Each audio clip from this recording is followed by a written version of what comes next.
Acetylene होता है carbon carbon के बीच triple bond. Acetylene common name है, इसीलिए आपको पता नहीं चला। इसका अर्थ हुआ इथाइन, इसका IUPAC नेम हुआ इथाइन। इथाइन में ईथ हो गया 2 कार्बन, आइन है किन किन काइन, आइन alkyne triple bond, carbon carbon के बीच। अब 3 बॉन्ड हो गए तो एक हाइड्रोजन इस पे होगा, एक हाइड्रोजन इस पे होगा। क्या दिक्कत है? इसको हीट देना है, गर्म करना है, ठीक है, और इस पर करा देना है आपको अवकरण। अवकरण कराएंगे हाइड्रोजन की संख्या में वृद्धि, किसकी उपस्थिति में? निकेल, प्लेटिनम, पैलेडिनियम, इसकी उपस्थिति में कराएंगे। क्या होगा? अवकरण, बॉन्ड टूटेगा इसका। हाँ करा सकते हैं।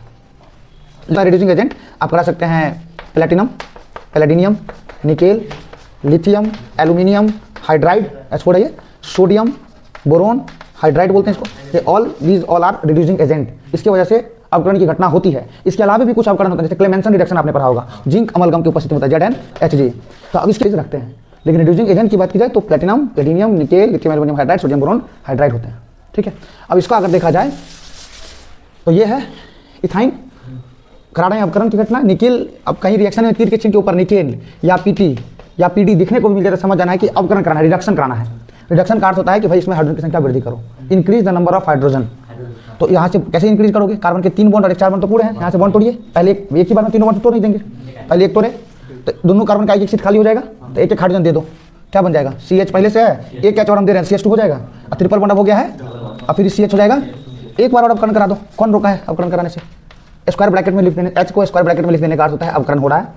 फिर बॉन्ड टूटेगा यहाँ से, जब ये फिर बॉन्ड टूटेगा तो फिर क्या होगा? इस कार्बन का भी एक सीट खाली और इस कार्बन का भी एक सीट खाली, और अवकरण है तो अवकरण में क्या करेंगे? हाइड्रोजन जोड़ेंगे, तब CH2 अब एक H और देंगे तो क्या हो जाएगा? CH3 सिंगल बॉन्ड बचेगा, और फिर एथेन, एथेन है ना। कॉमन सेंस लगाना है कि भाई एसिटिलीन है, कुछ नाम याद रखना है। एसिटिलीन होता है कार्बन कार्बन के बीच ट्रिपल बॉन्ड, ठीक है। उसमें आता है, हम उस दिन भी बताए थे, फिर बताते हैं CHO, जिसका structure C double bond O और H भी होता है, इसको बोलते हैं फॉर्मल्डिहाइड, बताए थे ना, फॉर्मल्डिहाइड। एक होता है कार्बन ले लीजिए CH3 CHO, और फिर CHO का structure C double bond H कर सकते हैं, इसको बोलते हैं एसिटल्डिहाइड, एसिटल्डिहाइड।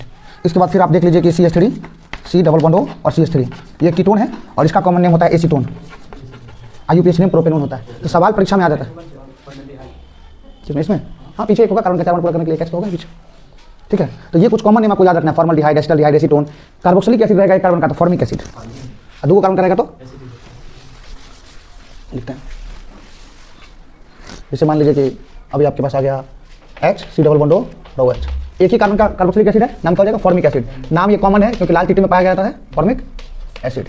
2 कार्बन कर दे CH3 COOH, इसको क्या बोलते हैं? कब बताया था ना, विनेगर में पाया जाता है, क्या इसका नाम क्या होगा कॉमन नेम? एसिटिक